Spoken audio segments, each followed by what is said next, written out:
যি দেশব্যাপী বন্ধ ঘোষণা কৰিছে শ্ৰমিকসকলে, সেই বন্ধৰ প্ৰতি পূৰ্ণ সমৰ্থন আগবঢ়াইছোঁ। লগতে গোটেই ভাৰতবৰ্ষত আজি বন্ধ সৰ্বাত্মকভাৱে হ'ব বুলি আমাৰ বিশ্বাস আছে।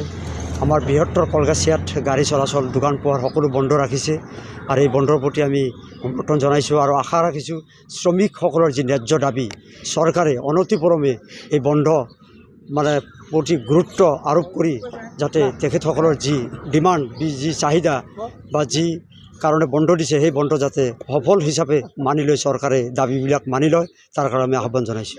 ভাৰতবৰ্ষৰ বৃহৎ 8টাকৈ শ্ৰমিক সংগঠন আৰু বিৰোধী ৰাজনৈতিক দলসমূহৰ যৌথভাৱে যি কেন্দ্ৰীয় চৰকাৰে শ্ৰমিকসকলৰ অধিকাৰ আছিল 29টাকৈ শ্ৰম আইন, তাক কৰ্তন কৰি 4টাকৈ কোড প্ৰৱৰ্তন কৰিছে।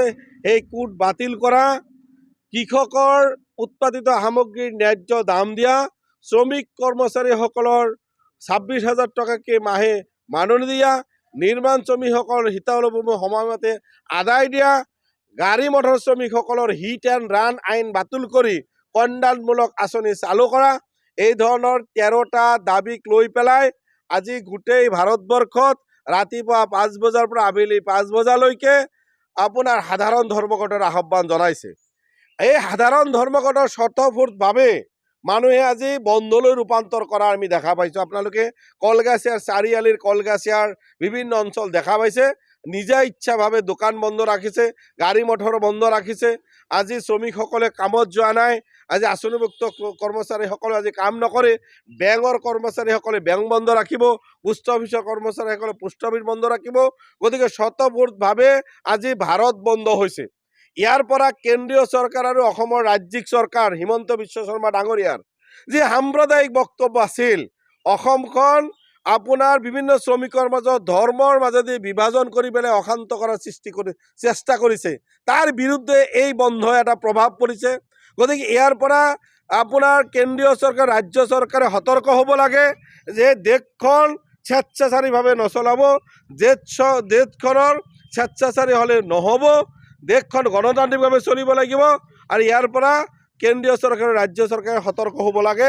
ইয়াৰ পিছতো যদি এই শ্ৰম কোড বাতিল নকৰে তেতিয়াহ'লে আৰু ভয়ংকৰ আন্দোলন, গণতান্ত্ৰিকভাৱে ভয়ংকৰ আন্দোলন ভাৰতবৰ্ষৰ শ্ৰমিকসকলে গঢ়ি তুলিব। ভাৰতবৰ্ষৰ বৃহৎ 8টাকৈ শ্ৰমিক সংগঠন আৰু বিৰোধী ৰাজনৈতিক দলসমূহৰ যৌথভাৱে যি কেন্দ্ৰীয় চৰকাৰে শ্ৰমিকসকলৰ অধিকাৰ আছিল 29টাকৈ শ্ৰম আইন, তাক কৰ্তন কৰি 4টাকৈ কোড প্ৰৱৰ্তন কৰিছে।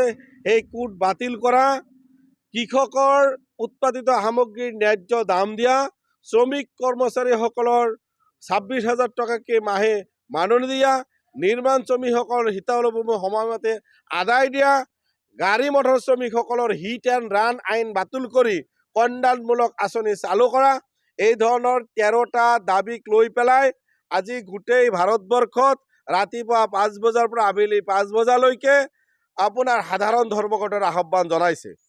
এই সাধাৰণ ধৰ্মঘটৰ স্বতঃস্ফূৰ্তভাৱে মানুহে আজি বন্ধলৈ ৰূপান্তৰ কৰা আমি দেখা পাইছোঁ। আপোনালোকে কলগাছিয়াৰ চাৰিআলিৰ কলগাছিয়াৰ বিভিন্ন অঞ্চল দেখা পাইছে, নিজা ইচ্ছাভাৱে দোকান বন্ধ ৰাখিছে, গাড়ী মটৰ বন্ধ ৰাখিছে।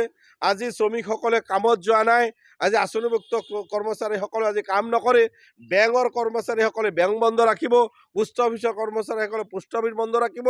গতিকে স্বতঃস্ফূৰ্তভাৱে আজি ভাৰত বন্ধ হৈছে।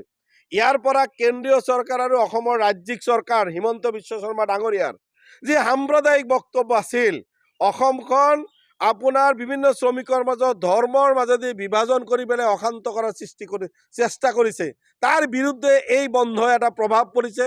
গতিকে ইয়াৰ পৰা আপোনাৰ কেন্দ্ৰীয় চৰকাৰ, ৰাজ্য চৰকাৰে সতৰ্ক হ'ব লাগে যে দেশখন স্বেচ্ছাচাৰীভাৱে নচলাব, দেশখনৰ স্বেচ্ছাচাৰী হ'লে নহ'ব, দেশখন গণতান্ত্ৰিকভাৱে চলিব লাগিব আৰু ইয়াৰ পৰা কেন্দ্ৰীয় চৰকাৰ, ৰাজ্য চৰকাৰে সতৰ্ক হ'ব লাগে।